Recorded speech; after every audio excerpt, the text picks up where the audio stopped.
हमारे टोपी और दाढ़ी वाले, इनको कुर्सी चाहिए।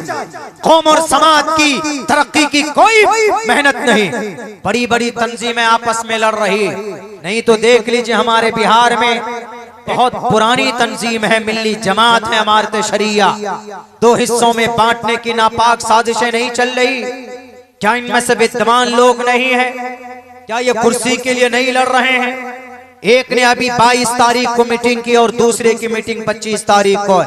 आपकी फिक्र इनको नहीं है, आपको बेवकूफ बनाते हैं कुछ लोग।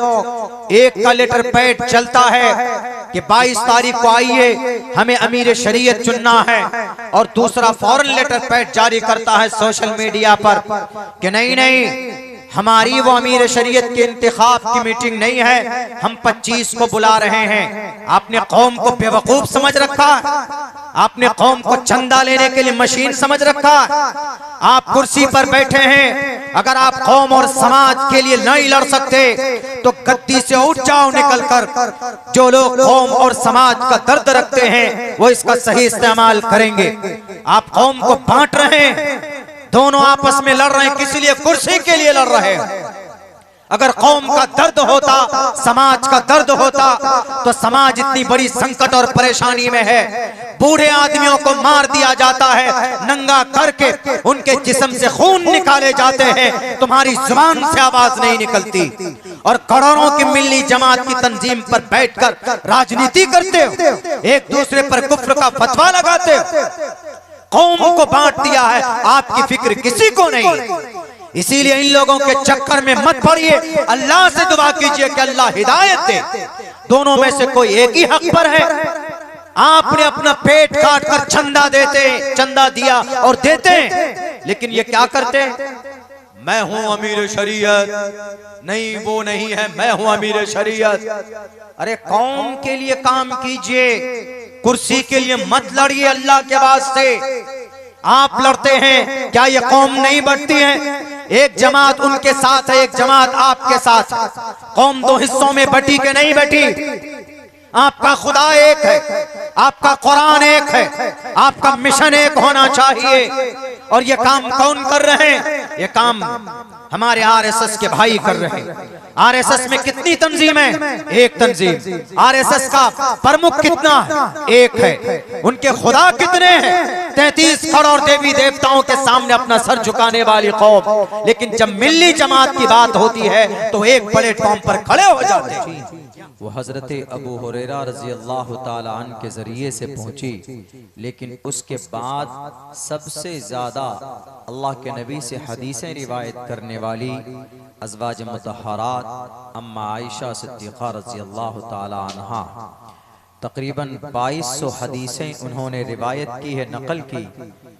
अल्लाह के नबी के इंतकाल वफात के बाद जब आप अलैहिस्सलाम इस दुनिया से चले गए तो कोई भी शरीयत का मामला अगर उलझदा था तो सहाबाए किराम सबसे पहले अम्मा आयशा सिद्दीक़ा रज़ी अल्लाह ताला अन्हा के पास जाते और उस मसले के बारे में दरियाफ्त करते। तो इससे ये पता चलता है कि हमारे समाज में हमारी बेटियों को तालीम देना बहुत ज़रूरी है, ताकि वो अपने घर में रहकर दीनी माहौल कायम कर पाएँ और फिर हम उनकी तरबियत आसानी के साथ कर सकें। तालीम ही के ज़रिए ये मुमकिन है। आपके गांव में खुशनसीब हैं आप लोग पूरी बस्ती वाले कि दो नौजवान आलिम दीन मेहनत और मशक्क़त कर कर मात्र 300 रुपए की फीस है। शायद वो भी आप लोग या जो लोग अपनी बच्ची वहाँ पढ़ाते हैं वो नहीं दे पाते हैं, लेकिन इन दोनों नौजवानों ने अब से तकरीबन सन 2016 या 19 के अंदर गालिबन मेरी हाजिरी हुई थी। मेरी तबीयत भी ख़राब थी, उसके बावजूद भी इन्होंने मुझसे कहा कि मौलाना हम एक बच्चों के लिए तालीम का बंदोबस्त कर रहे हैं, आपको आना होगा। मैं फिर भी पहुंचा था, अभी आकर देखा तो काफ़ी खुशी हुई। मेरे भाइयों, जिस दर्जे तक इस मदरसे को पहुंचना था, इस बनात को जाना था, हम वहां तक नहीं पहुंचा पाए। इस पूरी बस्ती में तकरीबन मुसलमानों की आबादी 500 घरों की हो सकती है। 500 अफराद, 500 घर इस बस्ती में हैं। अगर आप चाह लें तो अपनी घर की एक एक बच्ची बेहतर तालीम हासिल कर सकती। इस इदारे से किसी को कोई बुग़्ज़ और अदावत नहीं होनी चाहिए। तालीमी इदारे अल्लाह और उसके रसूल और कुरान और शरीयत को सुनने, समझने, पढ़ने, पढ़ाने की एक जगह होती। इसीलिए उन जगहों से मोहब्बत करने की सख्त ज़रूरत है, क्योंकि इन्हीं जगहों से हमारे बच्चे और बच्चियां तालीम हासिल करती। तालीम अगर ना हो तो आज समाज की बेटियां मुर्तद हो जाती, क्योंकि उसे पता ही नहीं कि अगर हमने अपने ईमान का सौदा किया है तो उसके ऊपर क्या अजाब है। जब वो बच्चियां पढ़ेंगी, मदरसे में पढ़ेंगी, तब उसको पता चलेगा कुरान करीम की आयत के बारे में कि मन यर्तद्द मिनकुम अन दीनिही फयमुत व हुवा काफिरुन। अगर हालत में मर जाए तो उसके सारे आमाल खत्म हो जाते हैं। अगर कोई ऐसी बच्ची समाज की कि जो मोहब्बत के ये मसनूई जाल में फंसकर अपने ईमान का सौदा कर ले, किसी गैर मोमिन लड़के से शादी कर ले और फिर वो ये सोचे कि हम मरने के बाद जन्नत चले जाएंगे, इम्पॉसिबल, ऐसा नहीं हो सकता। इसीलिए ये चीज़ें हमारी बच्चियों को वहाँ से पता चलेंगी जहाँ इन बच्चियों के लिए तालीम का बंदोबस्त किया गया। अपने बच्चियों को पढ़ाएं और उनके लिए बेहतरीन तरबियत का एक नज़्म पैदा करें। अल्लाह के नबी अलैहिस्सलाम फरमाते हैं, अगर किसी के घर में बेटियां हैं, उसकी सही परवरिश करता है तो कल क़यामत में मेरे साथ ऐसे मिलकर खड़ा होगा। ये पैगाम सिर्फ मुसलमानों के लिए नहीं, ये पैगाम तो हमारे सनातनी भाइयों के ग्रंथों में भी मौजूद है, जिसके अंदर कहा गया यत्र नार्यस्तु पूजन्ते रमन्ते तत्र देवता तत्र तास्तु न पूजन्ते न रमन्ते न तत्र देवता।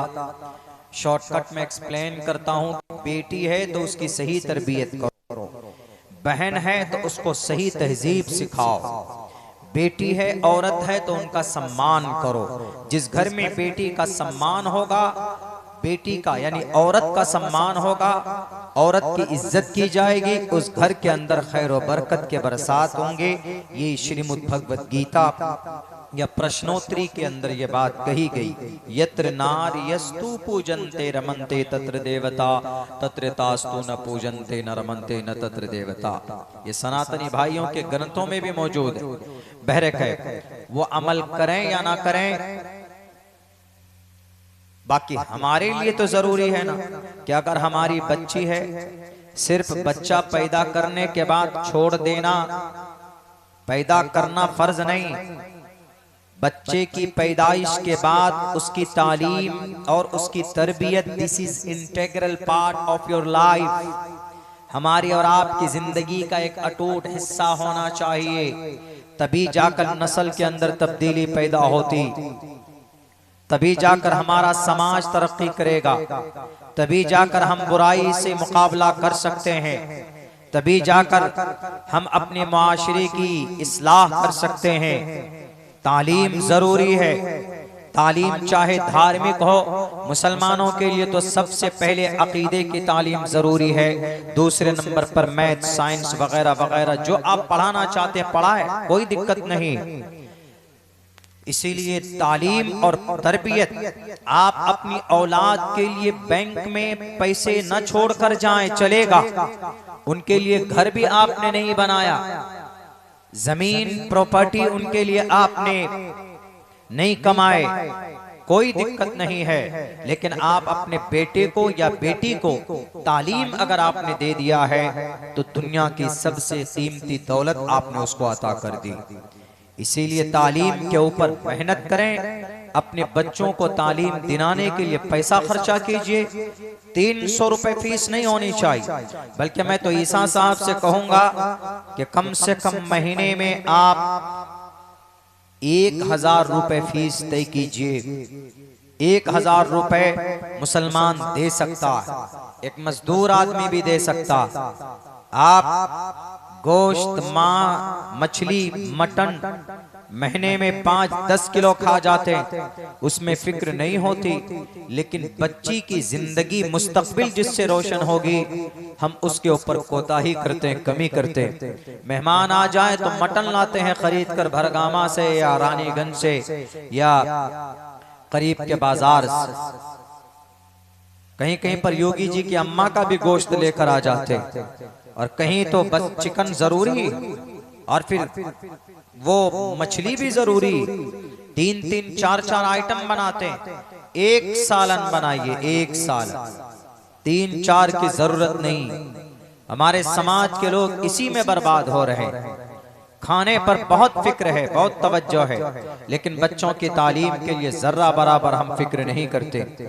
आने वाला वक्त इतना खतरनाक बनता जा रहा है। अगर आपने अपने बच्चे को तालीम नहीं दिया तो सोच लीजिए कि उसकी जिंदगी उसके लिए कब्र बन जाएगी। आपका कोई साथ देने वाला नहीं है। किसी तंजीम पर, किसी मिल्ली जमात पर, किसी सियासी जमात पर आपको भरोसा करने की जरूरत नहीं है। सबको अपनी कुर्सियों की पड़ी हुई, कौम का, समाज का कोई फिक्रमंद नहीं। मैं दो टोक लफ्जों में कह रहा हूं, वाज़े लफ्जों में मुझे बात करने की मेरी आदत है। मैंने हर किसी को बहुत करीब से देखा है, सियासत को करीब से देखा है, मिल्ली जमातों के बीच में रहा हूं। आपकी जरूरत, आपकी बका, आपके वजूद को लेकर दुनिया की किसी मिल्ली, सियासी, समाजी जमात को आपसे, उनसे कोई सरोकार नहीं। आपको अपनी मेहनत, आपको अपने वजूद की बका, आपको अपने बच्चों की बेहतरीन मुस्तकबिल के लिए खुद से मेहनत करने की आवश्यकता, जरूरत। हर कोई अपनी कुर्सी बचाने के लिए लड़ रहा है, दूसरों को मार काट कर रहा। अल्लाह और उसका रसूल का फरमान क्या है, कोई नहीं देखता। बहुत कम लोग होते हैं ऐसा जो इस तरह देखते हैं और अल्लाह और उसके रसूल को नाराज नहीं करना चाहते। इसीलिए आपको, आप में से हर एक फर्द की जिम्मेदारी है कि वह आप अपने बच्चों को तालीम दीजिए और बेहतर से बेहतर तालीम दिलाइए। अगर आपका बच्चा तालीम याफ्ता होगा तो वह इतना ताकतवर बनेगा कि अगर उसके पीछे कोई खड़ा नहीं होगा तो कहीं पर भी खड़ा होगा तो चीख कर, चिल्ला कर अपने नॉलेज की बुनियाद पर अपना हक छीन कर ला सकता है। और ये वक्त है हक को छीन कर लेने का। आप तक हक पहुंचाने वाला कोई नहीं है। बड़ी बड़ी तंजीमें आपस में लड़ रही, नहीं तो देख लीजिए हमारे बिहार में एक बहुत पुरानी तंजीम है, मिल्ली जमात है, इमारत शरिया। 2 हिस्सों में बांटने की नापाक साजिशें नहीं चल रही? क्या इनमें से विद्वान लोग नहीं हैं? क्या ये कुर्सी के लिए नहीं लड़ रहे हैं? एक ने अभी 22 तारीख को मीटिंग की और दूसरे की मीटिंग 25 तारीख को है। आपकी फिक्र इनको नहीं है। आपको बेवकूफ बनाते हैं कुछ लोग। एक का लेटर पैड चलता है कि 22 तारीख को आइए, हमें अमीर शरीयत चुनना है, और दूसरा फौरन लेटर पैड जारी करता है सोशल मीडिया पर कि नहीं नहीं, हमारी वो अमीर शरीयत के इंतखाब की मीटिंग नहीं है, हम 25 को बुला रहे हैं। आपने कौम को बेवकूफ समझ रखा है। आपने कौम को चंदा लेने के लिए मशीन समझ रखा है। आप कुर्सी पर बैठे हैं, अगर आप कौम और समाज के लिए नहीं लड़ सकते तो गद्दी से उठ जाओ निकलकर। जो लोग कौम और समाज का दर्द रखते हैं वो इसका सही इस्तेमाल करेंगे। आप कौम को बांट रहे हैं, दोनों आपस में लड़ रहे हैं, किसी लिए, कुर्सी के लिए लड़ रहे हैं। अगर कौम का दर्द होता, समाज का दर्द होता तो समाज इतनी बड़ी संकट और परेशानी में है। बूढ़े आदमियों को मार दिया जाता है, नंगा करके उनके जिस्म से खून निकाले जाते हैं, तुम्हारी जुबान से आवाज नहीं निकलती। और करोड़ों की मिल्ली जमात की तंजीम पर बैठकर राजनीति करते हो, एक दूसरे पर कुफ्र का फतवा लगाते हो। कौम को बांट दिया है, आपकी फिक्र किसी को नहीं। इसीलिए इन लोगों के चक्कर में मत पड़िए। अल्लाह से दुआ कीजिए कि अल्लाह हिदायत दे। दोनों में से कोई एक ही हक पर है। आपने अपना पेट काट कर चंदा दिया और देते, लेकिन ये क्या करते? मैं हूं अमीर शरीयत, नहीं वो नहीं है, मैं हूं अमीर शरीयत। अरे कौम के लिए काम कीजिए, कुर्सी के लिए मत लड़िए अल्लाह के वास्ते। आप लड़ते हैं, क्या ये कौम नहीं बढ़ती है? एक जमात उनके साथ है, एक जमात आपके साथ। कौम दो हिस्सों में बटी के नहीं बैठी। आपका खुदा एक है, आपका कुरान एक है, आपका मिशन एक होना चाहिए। और ये काम कौन कर रहे हैं? ये काम हमारे आरएसएस के भाई कर रहे हैं। आरएसएस में कितनी तंजीम है? एक तंजीम। आरएसएस का प्रमुख कितना है? एक है। उनके खुदा कितने हैं? 33 करोड़ देवी देवताओं के सामने अपना सर झुकाने वाली कौम। लेकिन जब मिल्ली जमात की बात होती है तो एक प्लेटफॉर्म पर खड़े हो जाते हैं। ये हमारे टोपी और दाढ़ी वाले, इनको कुर्सी चाहिए। कौम और समाज की तरक्की की कोई मेहनत नहीं। मैं सीमांचल का रहने वाला, हमारे सीमांचल में मिल्ली जमात की तरफ से एक भी हॉस्पिटल नहीं। हमारे सीमांचल में हमारी मिल्ली जमात की तरफ से एक भी एम्बुलेंस नहीं। हमारे सीमांचल में मिल्ली जमात की तरफ से एक भी मदरसा नहीं चलाया जाता। चंदों के पैसे कहां जाते? कौम के लिए जमा होता है तो कौम की मदद के लिए क्यों नहीं आते हैं आप? मेरे भाइयों, मैं इसलिए इतना थोड़ा नाराज हो रहा हूं। मैं इसलिए कह रहा हूं कि बस आप अपनी जिम्मेदारी लीजिए, किसी पर भरोसा करने की जरूरत नहीं। आपका अल्लाह आपके साथ है तो इंशाअल्लाह हर परेशानी के अंदर अल्लाह आपका साथ देगा। आप अपने बच्चों को तालीम के जरिए से इतनी ताकतवर बनाइए कि अगर ये जो लालची लोग, सियासत में भी लालची लोग हैं, हमारा और आप की ताईद लेकर जाता है, ईमान का सौदा कर लेता है।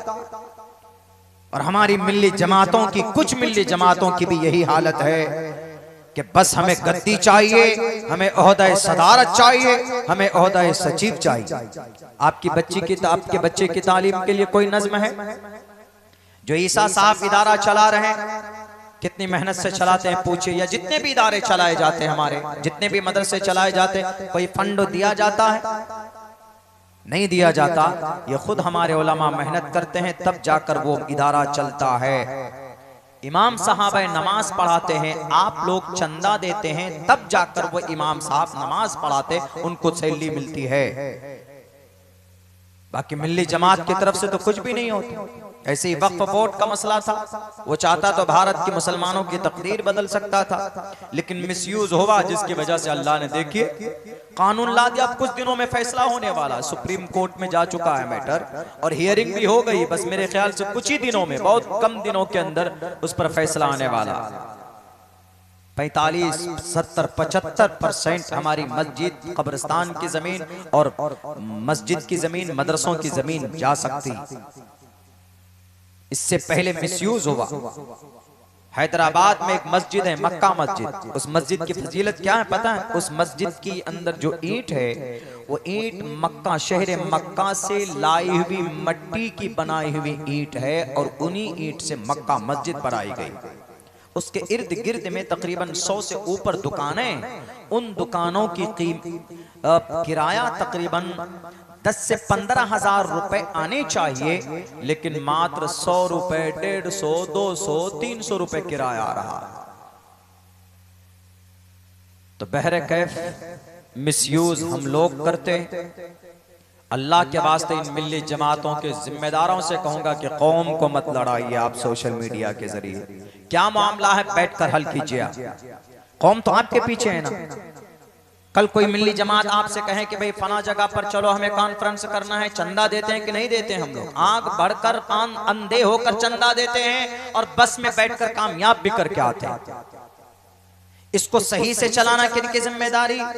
मेरी जिम्मेदारी है, अगर मैं जिम्मेदार हूं।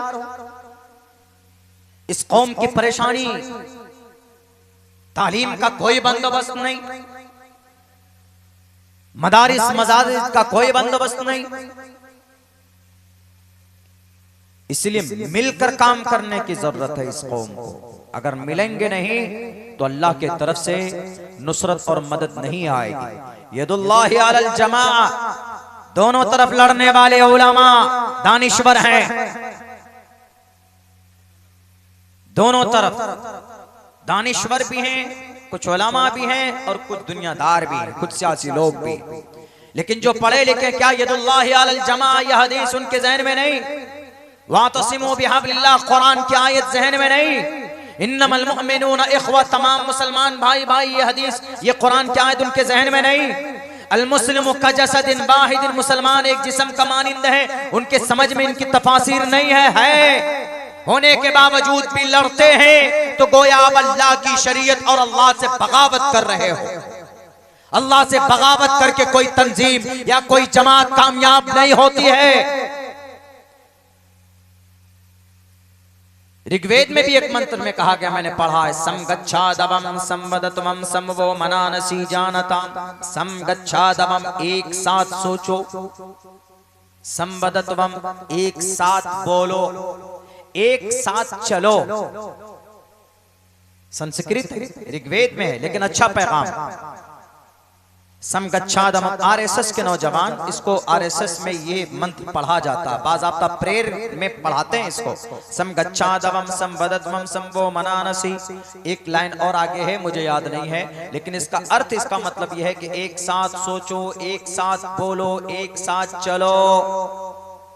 जब ऐसा करोगे तब ईश्वर की कृपा होगी, ईश्वर की मेहरबानी आएगी जब सब मिलकर रहेंगे। तो ये पैगाम पूरे भारत के लोगों के लिए भी है कि हिंदू मुसलमानों को मिलकर रहना चाहिए, जैन बौद्ध क्रिश्चियन सबको मिलकर रहना चाहिए। और ये मंत्र खुसूसन टोटल मुसलमानों के लिए भी है। टोटल मुसलमानों को एक प्लेटफॉर्म पर आना चाहिए, ईमान वाले को, चाहे वो आलिम दीन हो, चाहे वो हाफिज कुरान हो, चाहे वो मास्टर हो, चाहे वो मुखिया हो, मेंबर हो, या समाज का कोई नाखानदा तबका हो, चाहे गांव देहात के जाहिल आदमी है, सबके लिए है ये, मिलकर रहे। अल मुस्लिमु कजसदिन वाहिदिन, एक जिस्म के मानिंद होने चाहिए। आज इसीलिए बहुत ज्यादा खतरनाक हालात से ये कौम गुजर रही है। ये हालात हम और आप लोग, हमारे लोग पैदा करते हैं। समगच्छादवम संवदत्वम समवो मनानसी जानताम, एक साथ एक जिस्म बन जाओ। अल्लाह के नबी की हदीस क्या है? तमाम मुसलमानों को ऐसे रहना चाहिए। अल मुस्लिमु, तमाम मुस्लिम, अल मुस्लिमु अलिफ लाम, अल मुस्लिमु टोटल ईमान वालों को ऐसे रहना चाहिए जैसे एक जिस्म है, कजसदिन वाहिदिन, एक जिस्म के मालिक। यानी अगर जिस्म में कहीं पर कोई कट लग जाए, खून निकलता है, तो दूसरा हिस्सा बेचैन बेदर्द होता है कि नहीं होता है?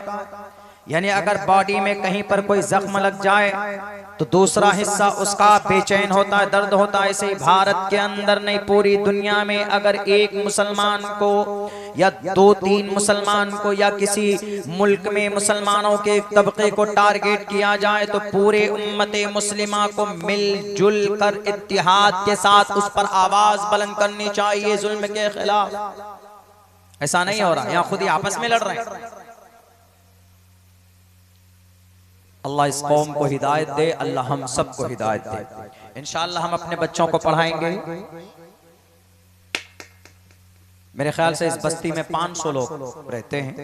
अगर 500 आदमी महीने में 200 रुपए जमा करेंगे तो 1 लाख रुपए जमा होगा कि नहीं होगा? 200 रुपए जमा करना। 200 रुपए कहाँ जमा करना है? आप मत दीजिए ईसा साहब, आप पूरे गांव में एक कमेटी बना लीजिए, 200 रुपए जमा कीजिए महीने में। एक महीने में 500 आदमी अगर 200 रुपए जमा करेंगे तो 1 लाख, पूरे साल में 12 लाख, पूरे साल में 12 लाख। और ये 12 लाख कैसे इस्तेमाल होगा? ये 12 लाख का इस्तेमाल आप गांव की तरक्की के लिए कीजिए। कोई गरीब है, बेटी है किसी की गरीब है, पैसा नहीं है, उन्हीं पैसों से उनकी शादी कराए। आपके गांव में स्कूल नहीं है, आप बच्चों को अंग्रेजी पढ़ाना चाहते हैं, स्कूल नहीं है, तो आप उन पैसों से 6 घंटे के लिए 3-4 मास्टर को ले आइए, लाइए। क्या आपके गांव में जो जवान पढ़े हुए जिनकी नौकरी नहीं लगी है अभी, उनको कहिए कि तुम 5 घंटे पढ़ाओ जी, 6 सब्जेक्ट पढ़ाना है ना। सीबीएसई पैटर्न का जो करिकुलम है सीबीएसई का, अंग्रेजी मीडियम का 6 सब्जेक्ट है, मैथ, साइंस, सोशल साइंस, अंग्रेजी, हिंदी, उर्दू, 6 घंटे के लिए 6 नौजवान को हायर कर लीजिए अपने उसी गांव का, जो मैट्रिक किया हुआ, इंटर किया हुआ है, अभी उसका बीएड चल रहा है, अभी वो सीटेट नहीं निकाला, अभी बीपीएससी में बैठेगा, तो बच्चा कम से कम 5 घंटा या 6 घंटा निकालेगा, उसको 5,000 रुपए मिल जाएगा, तो उसके भी पॉकेट खर्च निकल जाएंगे। उन्हीं पैसों से आप 200-300 रुपए किसी और स्कूल में देंगे तो आप अपने उसमें फंड में जमा कीजिए, और फिर आप ईसा साहब को भी बुलाइए कि आइए जी आप भी जुड़िए इसके अंदर, और फिर कहिए कि आपके मदरसे की बजट क्या है, एक महीने में कितना खर्चा होता है, 50,000 होता है कि 60,000 के 70,000, कितना खर्चा होता है जी। हमारे मदरसे में 50,000 खर्चा होता है, ये लीजिए। आपके गांव का निजाम बदल सकता है। कितने रुपए में? सिर्फ 200 रुपए।